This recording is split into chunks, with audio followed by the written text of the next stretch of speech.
একটি Vivo Y 15 set আছে, তো ওয়াই 15, ওয়াই 12, ওয়াই 17 করে একই মডেলে একই ক্যাটাগরি। তো সেটিতে চার্জের প্রবলেম। তো আমরা প্রথমত দেখি সেটটিকে চার্জ লাগিয়ে যে কী প্রবলেম দেখাচ্ছে। চার্জ কানেক্ট পাচ্ছে এবং চার্জে দেওয়ার পর দেখেন যে কি একটা মেসেজ দিচ্ছে আমাদের যে phone temperature to low, charging stopped. এবং মাদারবোর্ডে ওরকম আর কোথাও কাজ করেনি। এখানে একটি অলরেডি চার্জিং আছে, এখানকার টিনটা উঠানো আছে, কোনো কিছু প্রবলেম নাই।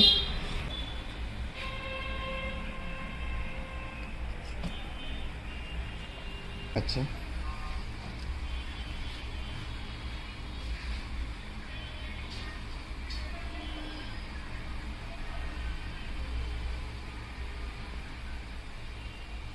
দেখেন যে আমাদের এখন প্রপারলি চার্জ নিচ্ছে এবং ফাস্ট চার্জিং হচ্ছে।